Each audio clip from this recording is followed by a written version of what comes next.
J'ai répondu hier à mon nouvel ami Facebook du Mali, Cheikh Ahmed Tidiane Diarra, qui avait écrit « Le plus redouté des terroristes à Fatoma, dans la région de Mopti, a été appréhendé tôt le matin par les FAMA. Un immense soulagement pour la région. La nouvelle fait le tour de la population depuis ce matin. Il a été capturé sans résistance avec toute sa famille, de Fatoma à Boré, Kona, etc. Tout était sous son contrôle. Aujourd'hui, c'est fini. Source, Momo, Traoré, etc. Et j'ai répondu un élément stratégique. Quand une zone est conquise, il faudrait aussitôt organiser la population en CDR. La reconquête du territoire perdu, envahi par les troupes impérialistes, envahi par les proxys djihadistes en Sardine, devenus JNIM, puis, et en même temps, depuis le 17 janvier, les troupes MNLA devenues FLA intégrant HCUA du coup port de main Amada avec Bibi, la reconquête du territoire doit être une reconquête sankariste. C'est-à-dire que la reconquête d'un territoire, c'est l'installation des institutions sankaristes, donc des CDR. J'ai donc continué mon post hier avec, quand une zone est conquise, il faudrait aussitôt organiser la population en CDR Sankara, ils accréditeraient leurs fonctionnaires préférés. Ils pourraient même poser des revendications. Mais ils seraient aussitôt intégrés dans le DIA État AES. C'est-à-dire que l'intégration en CDR Sankara, avec quota, 4 personnes désignent un délégué intermédiaire ou une, qui sera fonctionnaire dans 80% des cas et étudiant dans 20% des cas, et donc 5 délégués intermédiaires, dont un ou une étudiante, désignent à ce moment-là un des 4 fonctionnaires fonctionnantes en tant que délégué de base. On a donc une amorce de récursivité, 5 délégués de base désignant à ce moment-là un ou une déléguée intermédiaire conseiller ou conseillère. Et là, on a 25 délégués, 20 fonctionnaires, 5 étudiants. Les 25 étant accrédités par 100 citoyens à la base. C'est ça l'élément essentiel de la reconquête. L'élément essentiel de la reconquête, c'est la réorganisation institutionnelle du territoire conquis et des habitants donc du territoire conquis. Je continuais en insistant, ils pourraient même poser des revendications. C'est-à-dire que les habitants des territoires du Nord, qui soient y compris Touareg, pourraient réclamer ci ou ça. Il faut que les opposants, les mécontents, expriment leur choix, leur volonté. Mais où ça ? Eh bien, dans les CDR Sankara. Le but à terme, c'est que les syndicats autonomes n'existent plus, les ONG autonomes n'existent plus. Le but à terme, c'est que l'ensemble des organisations soient dans les CDR. Par contre, c'est une erreur dramatique, stratégique, monumentale que de dissoudre les organisations sans l'intégration au CDR. Le 4 août 1983, quand Thomas Sankara prononce son discours, il dit « Il va de soi que les partis politiques sont dissous », mais il vient juste avant d'annoncer la création des CDR et leur importance.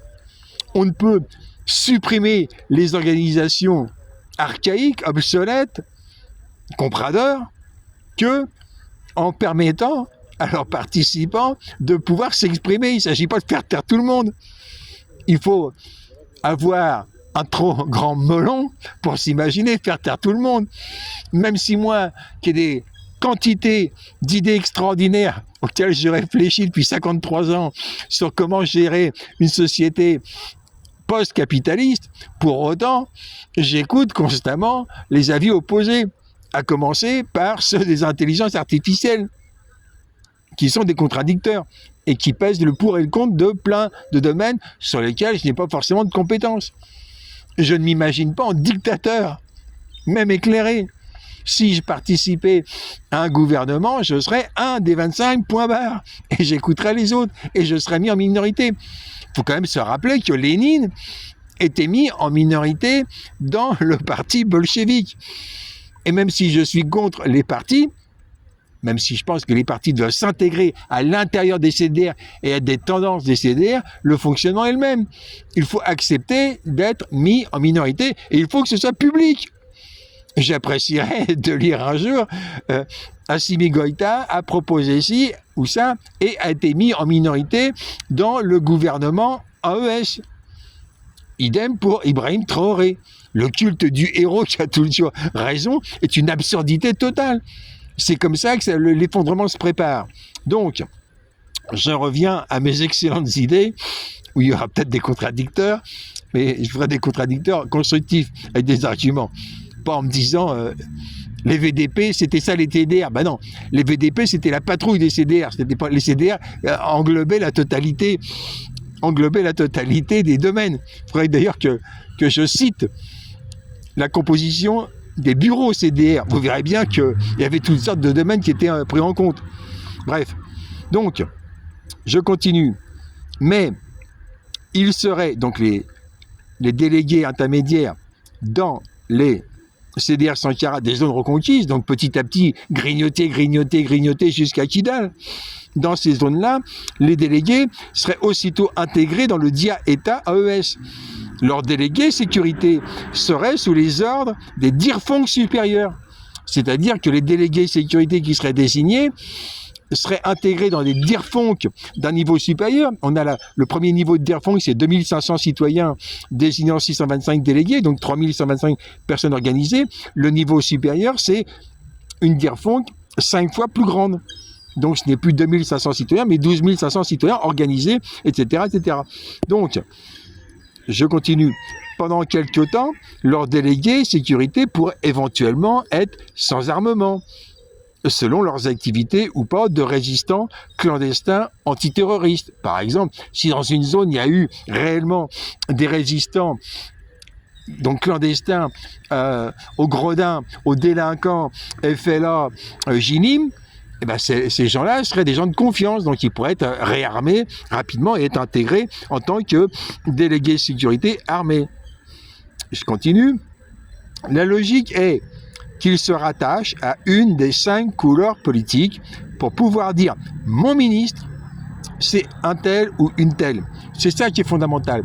Dans toute zone reconquise, il faut que les habitants se répartissent en 5 couleurs politiques qui auraient à l'étage supérieur et avec forcément d'autres zones, qui auraient leur ministre de leur couleur politique.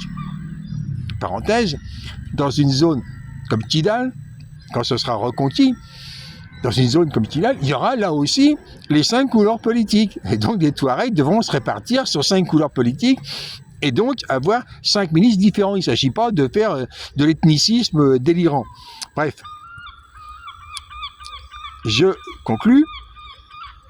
Quand une DIRFONC est installée pour 6 000 habitants, en l'occurrence 6 000 habitants, c'est environ 3 000 adultes, et donc on a les 3 125, 2 500 à la base et les 625 délégués, parenthèse 625 délégués, dont 500 fonctionnaires, fonctionnantes, révocables, et 125 étudiants ou étudiantes. Quand une DIRFONC est installée pour 6 000 habitants, on aura 90% de la reconquête psychologique qui sera faite. C'est-à-dire que la reconquête est une reconquête militaire, bien évidemment, au début, bien que Sun Tzu nous indique que le combat militaire intègre une dimension psychologique très importante, mais ça, je fais d'autres vidéos, mais cette reconquête militaire doit aussitôt être accompagnée d'une reconquête institutionnelle. Et cette reconquête institutionnelle, c'est ça qui est la reconquête psychologique. Thomas Sankara est avec nous, CDR en avant.